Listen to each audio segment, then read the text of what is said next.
Good morning friends, you're watching CK Legalogy and I am your friend Chandan Kumar. आज हम series of 200 best MCQ on constitution of India के part 2 को discuss करेंगे। तो without wasting any time हम part 2 के MCQ को देखते हैं।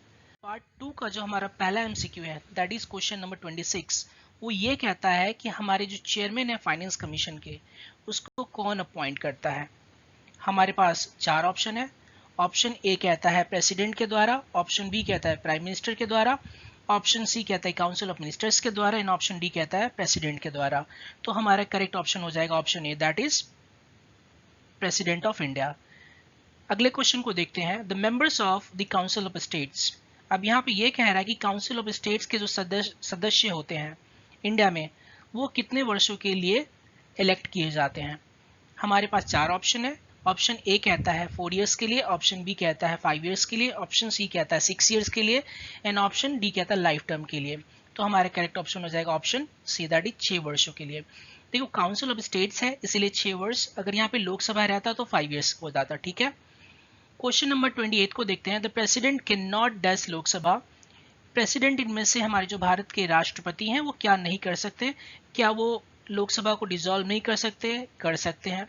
क्या वो लोकसभा को प्रोरोग नहीं कर सकते? कर सकते हैं। क्या वो लोकसभा को सम्मन नहीं कर सकते? कर सकते हैं।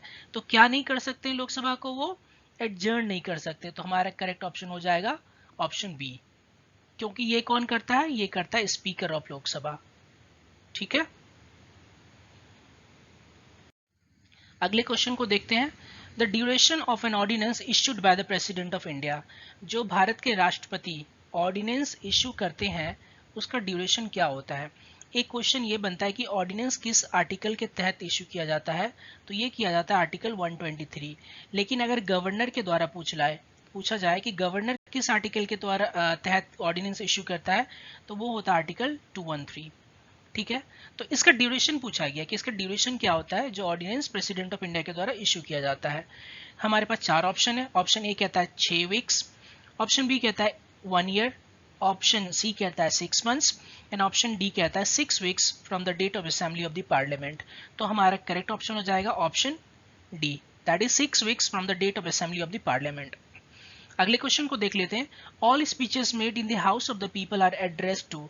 हाउस ऑफ द पीपल का मतलब क्या होता है? लोकसभा। तो लोकसभा में जो भी स्पीचेस होते हैं वो किसको एड्रेस किया जाता है? तो लोकसभा में कौन होता है? Speaker, speaker of Lok Sabha.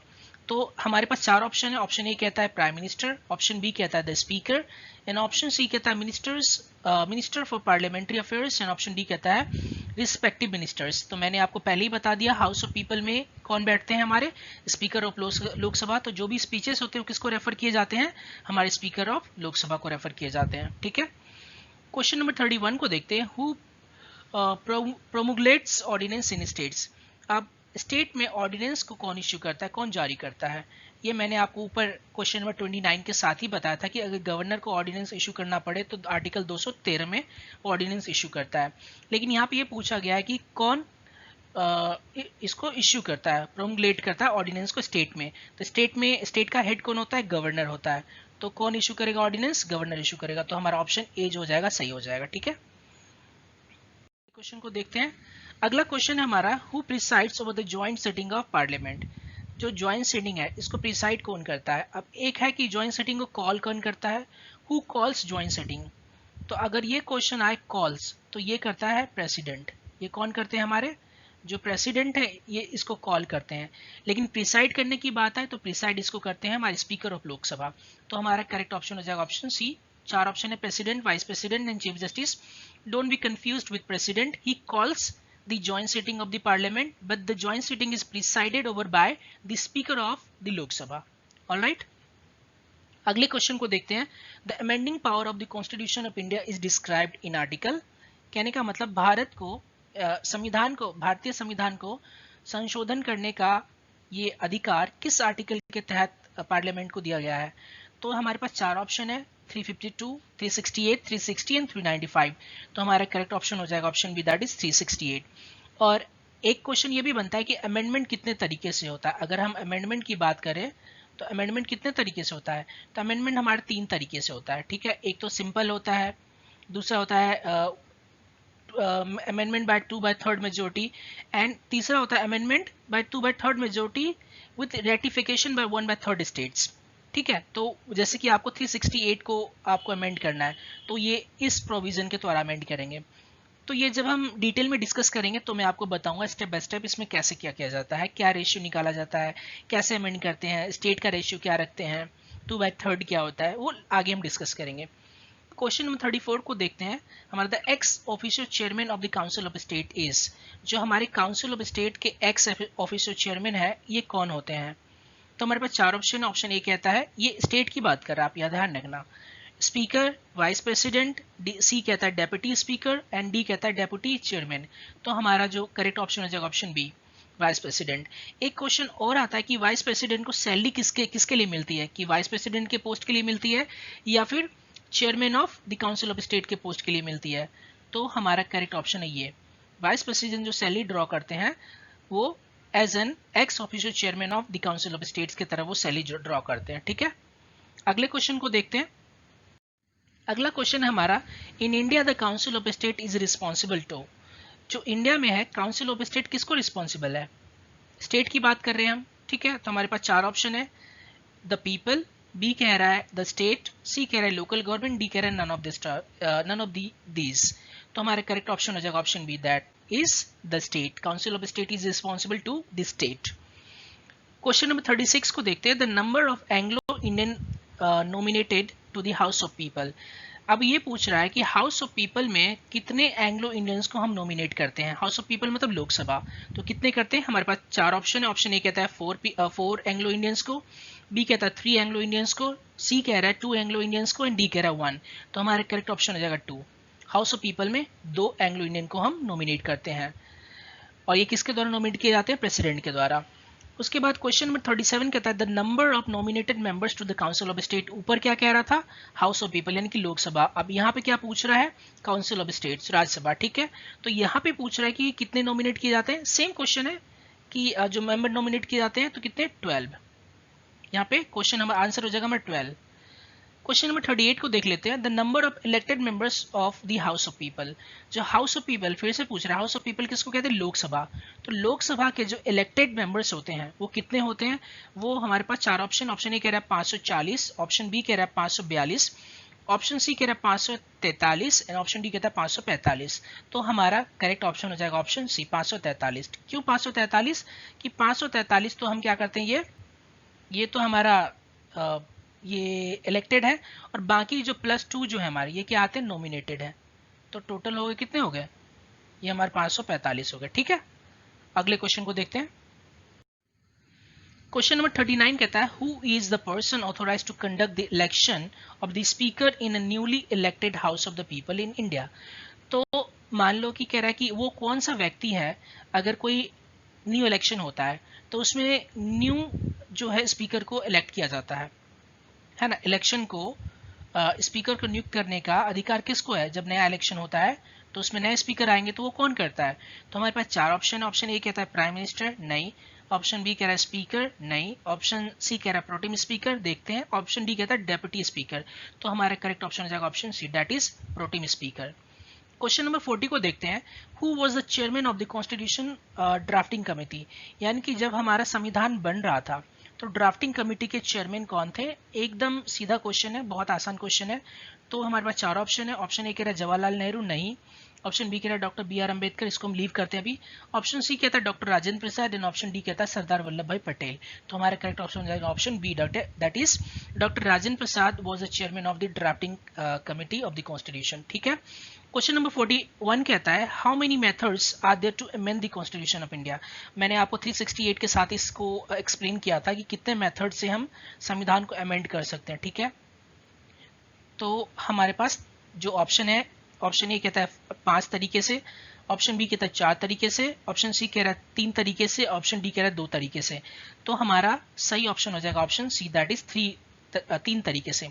368 में 2 तरीका दिया गया है, 1 and 2। ठीक है, लेकिन जो सिंपल वाला 1 से 4 आर्टिकल पढ़ेंगे तो उसमें एक सिंपल मेजोरिटी वाला है, तो वो भी दिया हुआ है जिसके तहत आप अमेंड कर सकते हैं। इसमें आपको 368 की जरूरत नहीं पड़ेगी। अगले क्वेश्चन को देखते हैं। जो अगला क्वेश्चन है हमारा क्वेश्चन नंबर 42, ये कहता है कुयो वारंटो क्या होता है?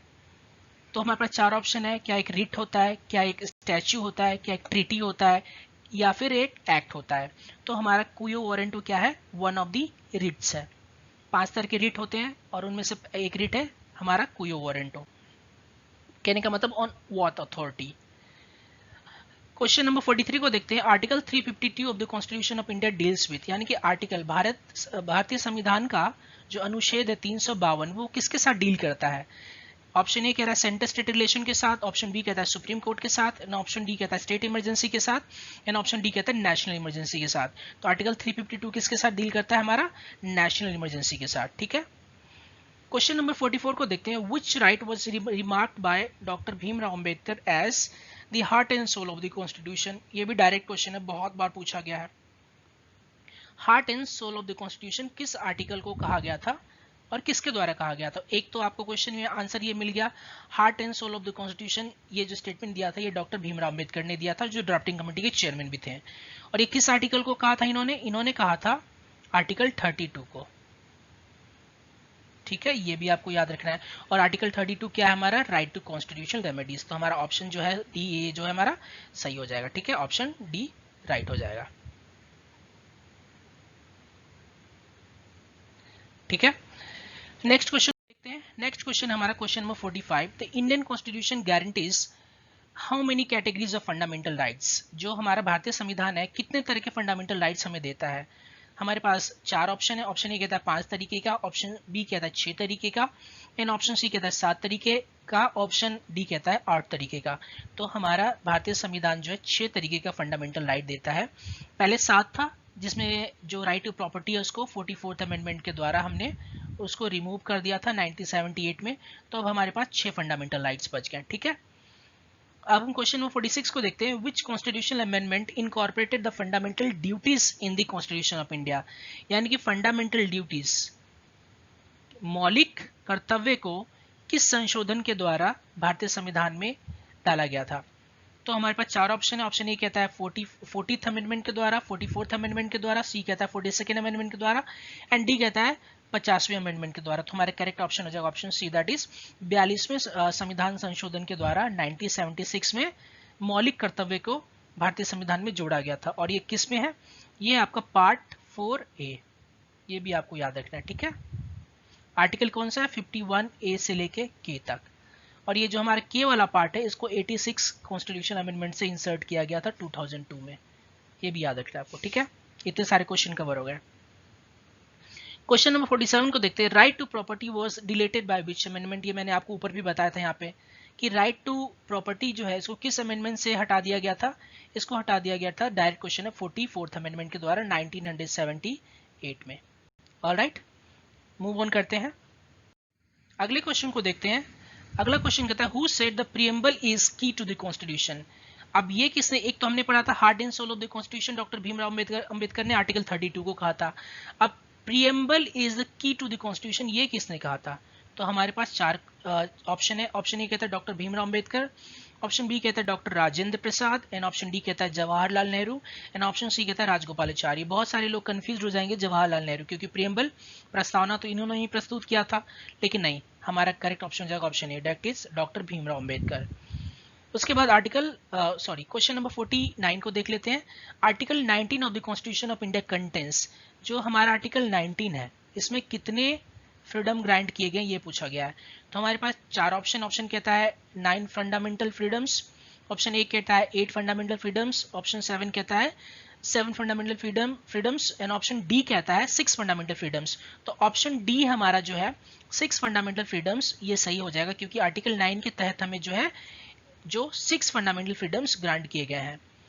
क्वेश्चन नंबर 50 को देख लेते हैं, जो आज के पार्ट 2 का हमारा लास्ट क्वेश्चन है। The chairman of the national human right commission is appointed, यानी कि NHRC, national human right commission आपने सुना होगा NHRC। तो नेशनल ह्यूमन राइट कमीशन के चेयरमैन किसके द्वारा अपॉइंट किए जाते हैं? हमारे पास चार ऑप्शन है। ऑप्शन ए कहता है प्राइम मिनिस्टर, ऑप्शन बी कहता है प्रेसिडेंट, ऑप्शन सी कहता है vice president, and option D कहता है काउंसिल ऑफ मिनिस्टर्स। तो हमारे करेक्ट ऑप्शन हो जाएगा option B, that is president. और आई थिंक अभी हमारे जो NHRC के जो चेयरमैन है वो हमारे HL दत्तू, एक बार आप गूगल पे चेक कर सकते हैं। ये हमारे NHRC के करंट चेयरमैन है। ठीक है, तो आज के सेशन का हमारा ये लास्ट वीडियो मतलब पार्ट 2 का ये लास्ट क्वेश्चन था। क्वेश्चन 50 तक हमने कवर कर लिया है। अगले पार्ट में हम 50 से लेके 75 क्वेश्चन को कवर करेंगे और इसी तरीके से जो हम जो है बेस्ट 200 कॉन्स्टिट्यूशन के MCQ को कवर करेंगे और उसके बाद हम जो है डिस्क्रिप्टिव राइटिंग पे भी आएंगे, मीन्स राइटिंग पे भी आएंगे, उसको भी डिस्कस करेंगे। और अभी तक आपने हमारे चैनल को सब्सक्राइब नहीं किया है तो लाइक शेयर एंड सब्सक्राइब जरूर करें, बेल आइकन को हिट करें, जिससे कि अगर कोई भी वीडियो मैं अपलोड तो उसकी नोटिफिकेशन आपके पास सबसे पहले आए। Till then stay tuned. Thank you so much for watching and have a great day. Bye bye, take care.